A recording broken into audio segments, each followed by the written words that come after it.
10 محرم کا روزہ رکھنا مسنون ہے، ساتھ 11 کا یا 9 کا شامل کر لیا جائے۔ حضور جب تشریف لائے مدینہ المنورہ میں تو حضور نے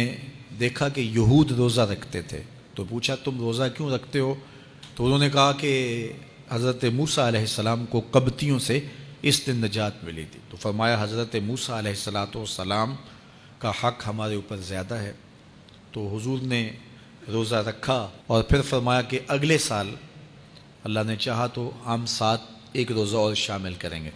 تاکہ ان سے مشابہت نہ ہو جائے۔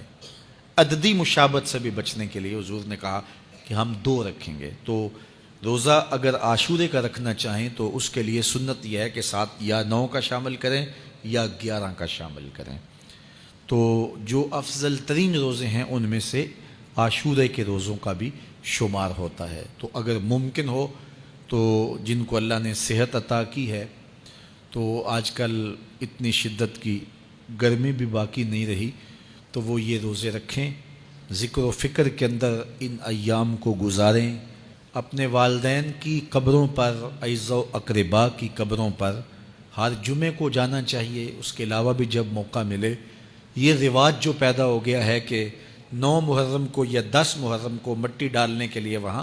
قبرستان میں جایا جاتا ہے، یہ 8 10 15 سال سے شروع ہوا ہے، جبکہ اس کی کوئی اصل نہیں ہے۔ تو اگر آپ روٹین سے جاتے ہیں تو آپ کو ہر جمعے کو جانا چاہیے والدین کی قبروں پر، اور وہاں جا کے ہر جمعے کو سورہ یاسین کی تلاوت کرنی چاہیے۔ تو سال کے بعد صرف 10 محرم کو یا 9 محرم کو جانا،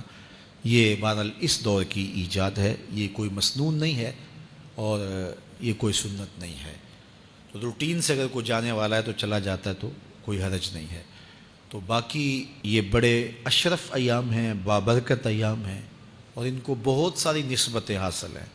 حضرت امام حسین رضی اللہ تعالی عنہ کی شہادت کے ساتھ یوم عاشور کو نسبت حاصل ہے، اور اس کے علاوہ بھی بہت سارے عالی مرتبت جو ہے وہ ہستیوں کے وصال کا دن بھی ہے، اور بہت سارے واقعات اس دن جو ہے وہ روح پذیر ہوئے ہیں۔ تو یہ اس لحاظ سے بہت ہی بابرکت اور جو ہے وہ مبارک یوم ہے۔ تو اس دن کو ذکر و فکر میں، عبادات میں بسر کیجئے گا، اور اپنی زندگی کی ایک ایک ساعت کو اللہ اور اس کے رسول کے نام پر لگا دینے کے جذبوں سے سرشار ہو کے زندگی گزاریے گا۔ حضرت امام پاک انہوں نے اپنی زندگی دین کے لیے قربان کر دی،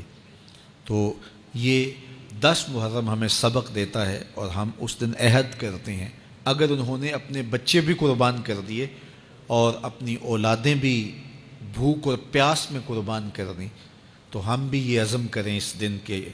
ہم اپنی ساری زندگی حضور کے نام لگائیں گے، حضور کے دین کے نام لگائیں گے۔